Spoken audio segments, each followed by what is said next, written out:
നമ്മുടെ സ്ഥിരമായിട്ട് യൂസ് ചെയ്യുന്ന സ്ക്രൂ ഡ്രൈവർ കാണുന്നില്ല. അതുകൊണ്ടാണ് നമ്മളിത് ഈ ഒരു സംഭവം, ഇതിനെന്താണ് പേര് പറയുക, നമ്മുടെ ത്രെഡ് കട്ടർ എന്നൊക്കെ പറയാൻ തോന്നുന്നു. ആ ഒരു സംഭവം വെച്ചിട്ടാട്ടോ നമ്മൾ പ്ലീറ്റിംഗ് ഇടുന്നത്. ഇതൊരു ഫ്ലവേഴ്സ് ഉണ്ടാക്കാൻ വേണ്ടിയിട്ടാട്ടോ പ്ലീറ്റിംഗ് ഇടുന്നത്. ഇതിന്റെ ഫ്ലവർ ഉണ്ടാക്കേണ്ട ഫുൾ വീഡിയോ എടുക്കണം എന്നൊക്കെ വിചാരിച്ചതാണ്. ഞാൻ കുറച്ച് തിരക്കിലായി അങ്ങോട്ട് മാറിയപ്പോഴേക്കും അവർ ഫ്ലവേഴ്സ് കാര്യങ്ങളൊക്കെ ഉണ്ടാക്കി വെച്ചു കേട്ടോ. അതുകൊണ്ടാണ് അതിന്റെ വീഡിയോ ഇന്ന് എടുക്കാൻ പറ്റാഞ്ഞ്. ഇനി ഈ ഡ്രസ്സിന്റെ നെക്സ്റ്റ് ഓർഡർ വരുമ്പോൾ ഞാൻ ഫ്ലവർ ഉണ്ടാക്കുന്ന വീഡിയോ എന്തായാലും എടുക്കാം കേട്ടോ.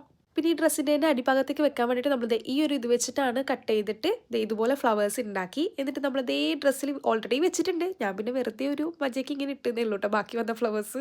അപ്പം ഇതാണ് നമ്മുടെ ഫൈനൽ ലുക്ക്. എന്താ പറയണം എന്ന് ആഗ്രഹമുണ്ട്, പക്ഷേ സംഭവത്തിൽ ഇതെല്ലാം ഫൈനൽ ലുക്ക്. ഇതിൽ ബീഡ്സ് ഒക്കെ വരുന്നുണ്ട് നമുക്ക് ഷോൾഡറിൽ. ഞാനത് വെക്കുന്നതിന് മുന്നേ ഓർമ്മയില്ലാതെ വീഡിയോ എടുത്തു പോയി. അപ്പോൾ തൽക്കാലത്തേക്ക് അഡ്ജസ്റ്റ് ചെയ്തിട്ട് ഇതാണ് നമ്മുടെ ഫൈനൽ ലുക്ക് എന്ന് പറയാം. അപ്പോൾ നമ്മൾ കഷ്ടപ്പെട്ട് പ്ലീറ്റ് ഇട്ട് ഉണ്ടാക്കിയ ആ ഒരു ഫ്ലവർ ഉണ്ടല്ലോ, അതാണ് കേട്ടോ ആ ബോഡിയുടെ സൈഡിൽ കിടക്കണത്. ഇതിൻ്റെ വീഡിയോ ഞാൻ എന്തായാലും അപ്ലോഡ് ആക്കാം കേട്ടോ. അപ്പോൾ നമ്മുടെ ഡ്രസ്സ് എങ്ങനെ നിങ്ങൾക്ക് ഇഷ്ടമായോ ഇല്ലയോ എന്നൊക്കെ ഒന്ന് കമൻറ്റ് ആക്കണേ. അപ്പോൾ ശരി എന്നാൽ.